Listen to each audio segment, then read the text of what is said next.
Bakit? Ha? Bakit? Nantok ka na?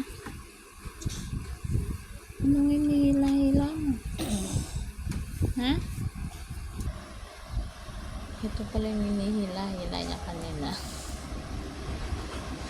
Eh guys, tinatanggal ko naman talaga yan guys, kaya lang tinamad na ako eh.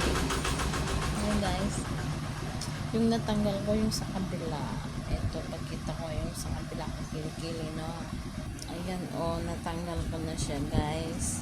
Nangawit lang kasi ako guys, kaya hindi ko siya natapos. Guys, ito lang yung nakayanan ko tapusin. Guys, sa susunod na ito guys, guys, sa susunod na pag sinipag na ako, tsaka kapag nakamod na ulit ako.